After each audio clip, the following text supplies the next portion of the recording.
This is an excerpt from the book Remembering to Forget. The author is Renee Richards. Narrated by the author. Oh God, it's so quiet in there. It's too quiet. But I can't go out there. My mom told me to stay in the kitchen and not to come out for anything. The silence and the absence of voices made Regina extremely nervous. Several minutes went by, and the only sound was Jay's shoes as he paced back and forth. He didn't know what to do. Lord, what have I done? I shouldn't have mixed that beer and whiskey together. He rushed over to Carla and felt for a pulse, and he found it even though it was very faint. He undressed her down to her bare body and struggled to get her over to the bed. Blood was everywhere. He grabbed a washcloth and towel from the chest, then opened the apartment door and rushed down the hall to the bathroom. He wet the cloth and towel and rushed back to clean the blood from his wife's face. But too much was coming too fast, and within seconds the washcloth and the towel were soaked. He decided to pick her up and transport her to the bathroom. He covered her naked body with a bedsheet. Dead weight made her seem heavier. Even though she was not larger than a size 14, Jay found it difficult to lift her from the bed. Regina couldn't stand it any longer. As long as she could hear movement in the next room, she was better able to obey her mother's command to stay in the kitchen. But now there was that awful silence again. She peeped her small, frightened face into the bedroom living room to find blood everywhere.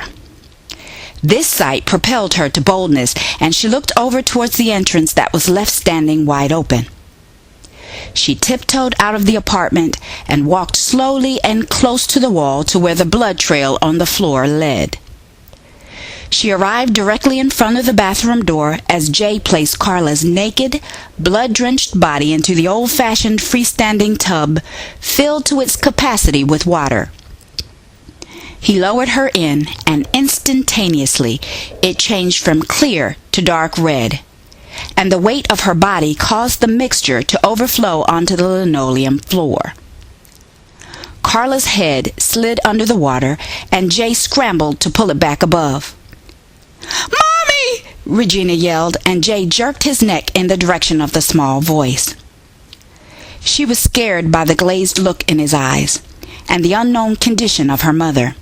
She turned quickly and raced down the stairs, out the front door, and headed straight for Germantown Avenue, where she knew there was always a strong police presence. She ran as fast as her little legs would carry her, and when she arrived at her destination, she saw an officer's car. The policeman saw that she was in distress and needed urgent help by the fact that she was without a coat in the dead of winter with snow on the ground. She was breathing heavily, sweating, and she was flushed from running. "Please, officer, my mother is dead. I think, she's bleeding bad. Please help me," she managed to get out in between breaths. "Okay, slow down. Take it easy." "No, she could be dead. You've got to come now." She was frantic. The officer radioed for backup, and another policeman came out of the store and hurried to get in the car. Regina was placed in the back of the squad car as she gave her address. She was in the police car again for the second time in 2 years, being rushed to her mother's aid.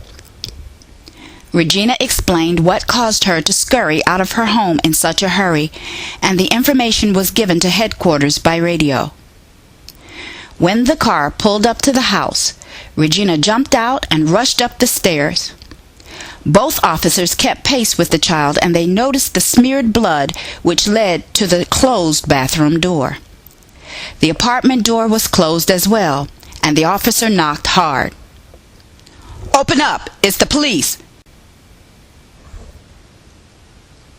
Thank you for listening to the excerpt of Remembering to Forget. You may purchase either the book or the CD version. Enjoy.